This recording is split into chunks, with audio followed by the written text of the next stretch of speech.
saudara-saudari dikasihi Tuhan.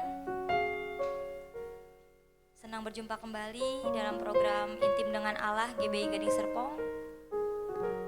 Mari kita siapkan hati kita untuk mendengarkan renungan pada hari ini. Kita naikkan sebuah lagu, Hanya Engkaulah Tuhan yang menjadi tempat jawaban.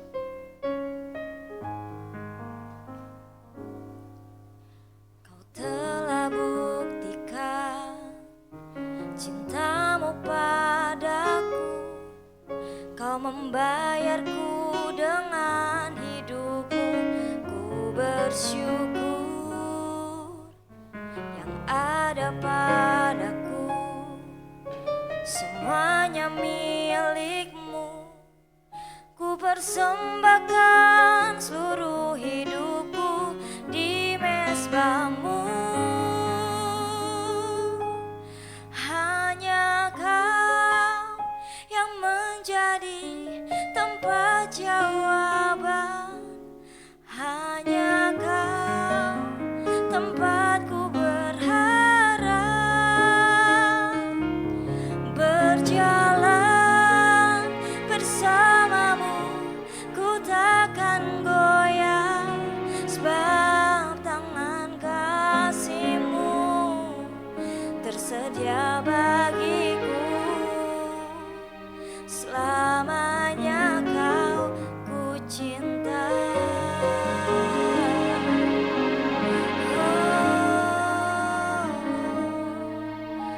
Kau telah buktikan cintamu padaku, Kau membayarku dengan hidupmu. Ku bersyukur yang ada padaku, semuanya milikmu. Ku persembahkan seluruh hidupku di mezbamu.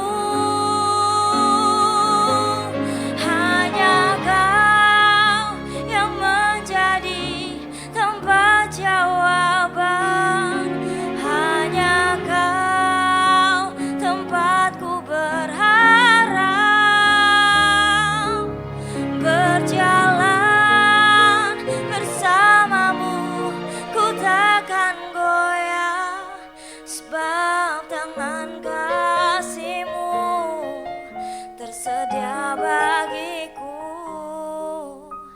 Selamanya Kau ku cinta.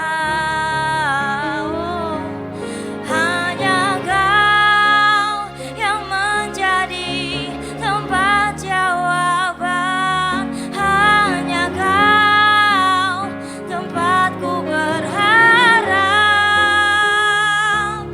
Berjalan bersamamu, ku takkan goyah, sebab tangan kasih-Mu tersedia bagiku. Selamanya Kau ku cinta. Selamanya Kau, selamanya, selamanya Kau ku cinta.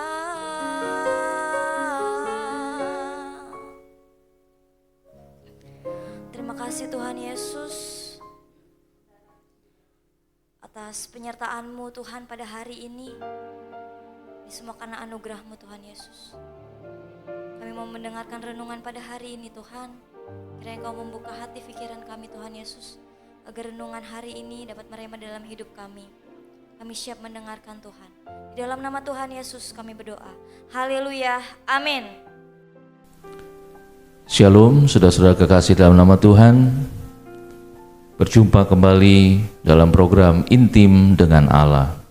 Hari ini Kamis 13 April 2023. Tema kita, persahabatan Daud dan Yonatan. Bacaan kita pada kitab 1 Samuel 18 ayat yang ke-1. Kita fokus pada 1 Samuel 18 ayat 1.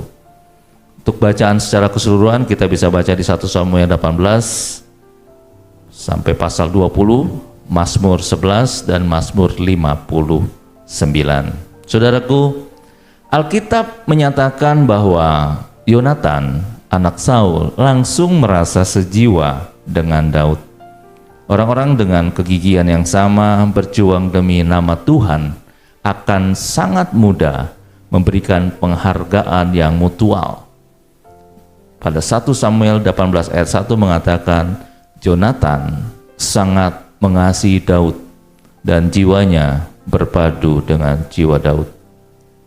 Matius 12 ayat 48 sampai 50 mengatakan, siapakah ibuku? Siapakah saudaraku laki-laki dan saudaraku perempuan? Dia yang menjalankan kehendak Bapakku yang di surga. Itulah ibuku dan saudaraku. Itu yang dikatakan oleh Tuhan Yesus. Jadi bukan darah pengikat relasi yang paling kuat. Ternyata kesamaan hati untuk Tuhan, itulah pengikat relasi yang paling kuat.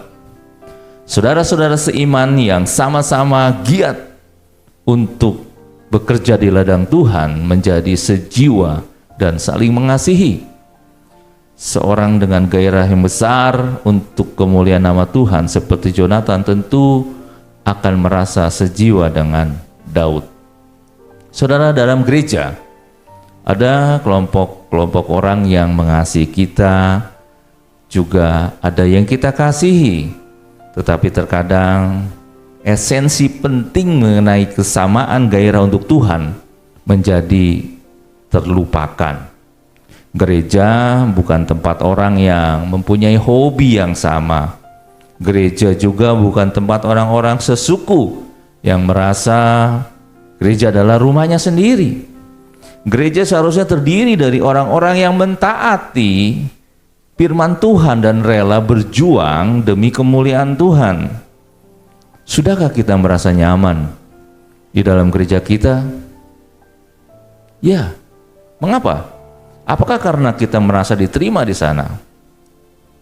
Apakah kita karena memiliki hobi bernyanyi, kemudian kita dipercaya untuk memimpin puji-pujian mungkin? Apakah karena kita merasa penting dan diterima baik di lingkungan gereja? Itu semua adalah hal-hal yang dangkal sekali karena tetap menjadikan kenyamanan diri sebagai standar. Tetapi coba perhatikan hal ini. Apakah gereja itu sungguh-sungguh giat melayani Tuhan? Giat dalam mengabarkan Injil? Apakah gereja itu diisi oleh orang-orang yang siap berkorban untuk Tuhan? Apakah gereja itu betul-betul rindu nama Tuhan dipermuliakan? Jika orang-orang di dalam gereja benar-benar seperti itu, lalu kita merasa nyaman ada di gereja kita, ya, yang terdiri dari orang-orang yang giat melayani Tuhan, maka kenyamanan seperti itulah yang memberikan sukacita sejati. Saudara, tidak sedikit orang meninggalkan gereja karena hal-hal kecil. Inilah kanak-kanak rohani yang terus didinabubukan dengan perhatian dan penerimaan.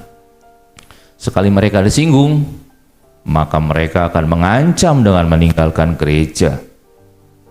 Betapa berdosanya orang yang menunjukkan penghargaan sangat rendah kepada gereja Tuhan dan menganggap dirinya lebih tinggi dari Tuhan.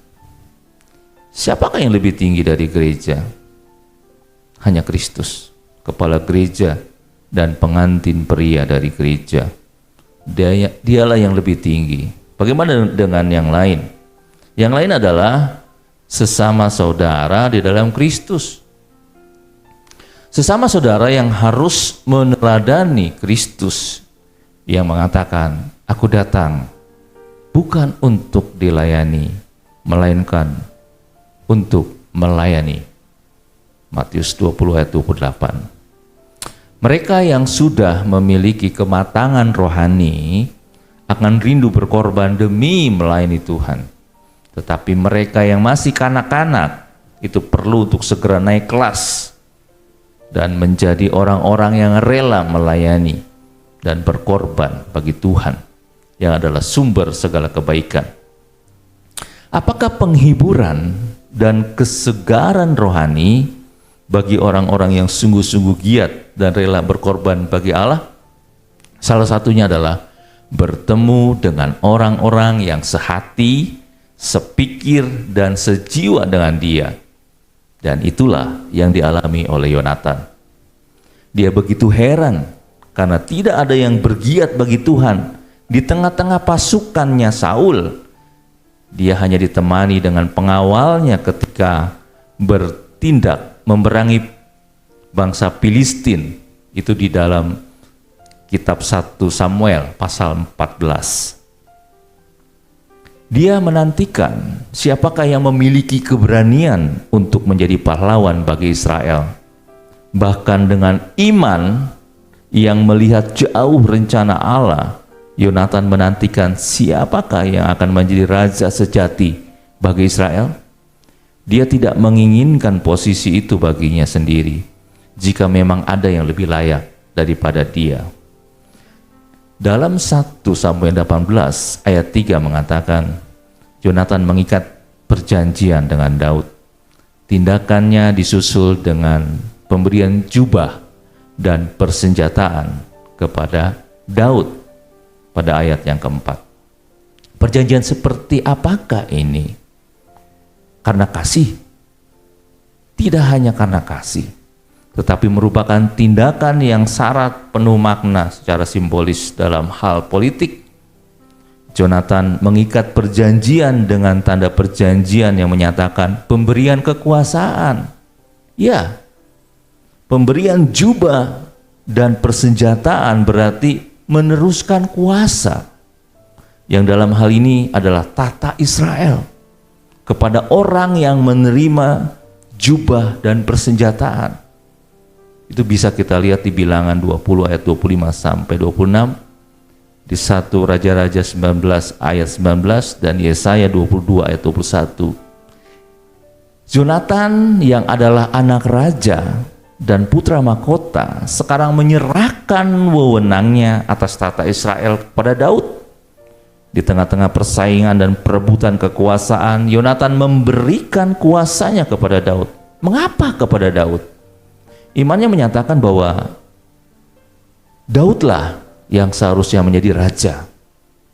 Apakah Yonatan tahu ketika Samuel berbicara kepada Saul bahwa Saul sudah ditolak oleh Allah di 1 Samuel 15 ayat 28?